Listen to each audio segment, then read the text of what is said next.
Look at this new canal. It's beautiful. They call it the Erie Canal. It really helped bring our nation together. I hear it's 363 miles long.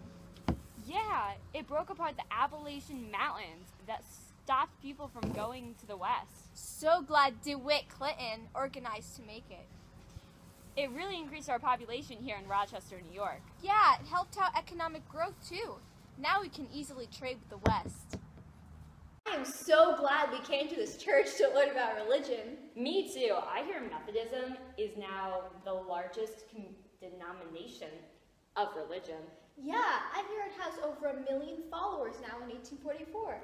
They're calling it the Second Great Awakening. Yeah, since the Erie Canal opened more ports for trade, society in the West and East is better connected. Bring the action. Hello, I'm Eli Whitney. I've created the cotton gin that's capable of cleaning 50 pounds of lint per day. It has a comb-like grid that is closely spread, which stops seeds from passing through. Look at that clean cotton right there. Look at this cotton, isn't it clean? All of it came from a big cotton gin. Wouldn't you think I'm the boss? The boss that has everything. All you have is cotton. Look at this model, isn't it great? Now I have time to go on a date. You can't. Looking at this, you would think, whoa, it's the missing link. Is it really? It's got grids that'll keep seeds from passing. The loose cotton will not make it jam. 1 pound a day? Try 50. Look, there's a plant. I want more. Money!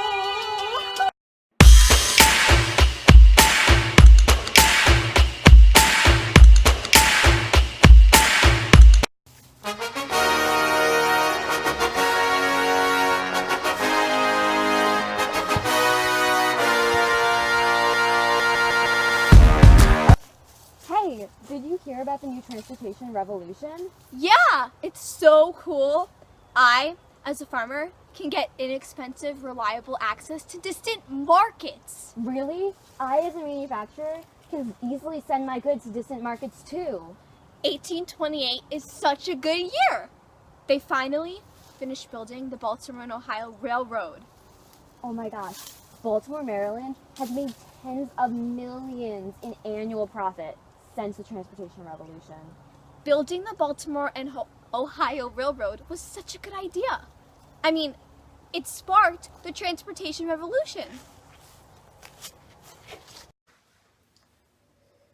I remember in 1790, an order from Boston took 2 weeks to reach Philadelphia. But now, in 1836, it only takes 36 hours. The transportation revolution had an economic impact of improved transportation. Hey!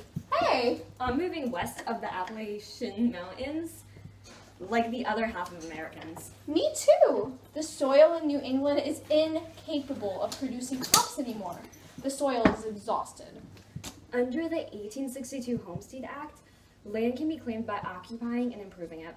So all I have to do is clear out the trees and brush, and I can grow my own grain, vegetables, and fruit.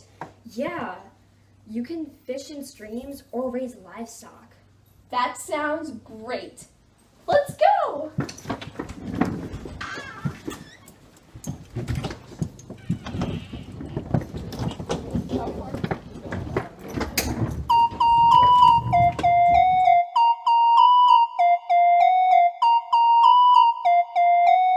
I'm Samuel F.B. Morris. And I'm Alfred Lewis Vail.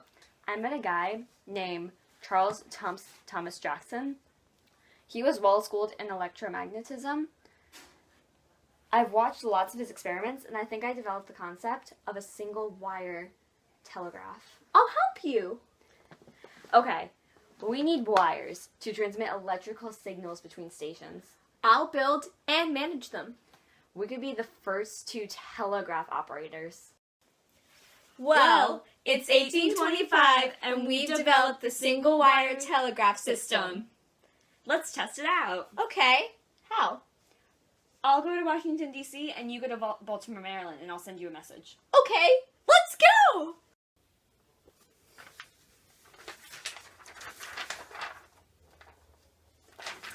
That's send a telegraph. I wonder when I'm gonna get this message. I received a message! It works! What's a telegraph? What's a telegraph? What's a telegraph? Well, little boy, it is a system for sending messages from a distance along a wire. How do you send messages? Well, we have this thing called Morse code. We assigned a set of dots and dashes to each letter of the English alphabet to allow a simple transmission of complex messages across telegraph lines. That's so cool.